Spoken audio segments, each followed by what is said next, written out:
አሜሪካ የደቡብ አፍሪካ አምባሳደር ከሀገሯ አባረረች። አሜሪካ የሀገር ዲፕሎማትን ስታባረር ከረጅም ጊዜ በኋላ ነው። አሜሪካ የደቡብ አፍሪካን አምባሳደር ከሀገሯ አባረረች። የዓለማችን ቁጥር 1 ልዕለ ኃያል የሆነች አሜሪካ የደቡብ አፍሪካን አምባሳደር ዋሽንግተንን ለቀው እንዲወጡ አዛለች። የሀገሪቱ ውጭ ጉዳይ ሚኒስቴር ማርኮ ሩቢዮ በኤክስ አካውንታቸው ላይ ባሰፈሩት ጽሑፍ እንዳሉት በዋሽንግተን የደቡብ አፍሪካ አምባሳደር እዚህ አይፈልጉም ብለዋል። በአሜሪካ ዋሽንግተንም አምባሳደር ኢብራሂም ራሱል ደቡብ አፍሪካ ካሏት አንጋፋ ዲፕሎማቶች መካከል አንዱ ሲሆን ከ2010 እስከ 2015 ድረስ በዋሽንግተን የደቡብ አፍሪካ አምባሳደር ሆነው አገልግለው ነበር።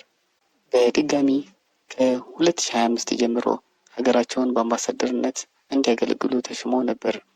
አምባሳደር ራሱል ከፕሬዝዳንት ትራምፕ አስተዳደር ጋር ግጭት ውስጥ ገብተዋል።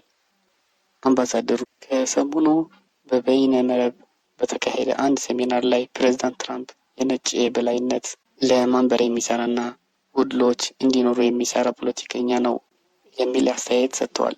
ይህንን ተከትሎ አምባሳደር ራሱል በአሜሪካ መቆየት የሚያስችላቸውን የዲፕሎማሲ ፍቃድ የተዘረዘረ ሲሆን ወደ ሀገራቸው እንዲመለሱ ተነግሯቸዋል ሲል ቢቢሲ ዘግቧል።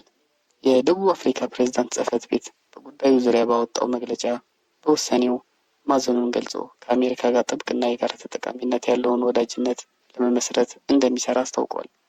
አሜሪካ የሀገራትን አምባሳደር የማባረር ልምድ የሌላት ሲሆን በተለይም ከቀዝቃዛው ጦርነት ጊዜ ጀምሮ ሽኩቻ ውስጥ ከነበረባቸው ሩሲያና ሌሎች ሀገራት አምባሳደሮች አላባረረችም ነበር።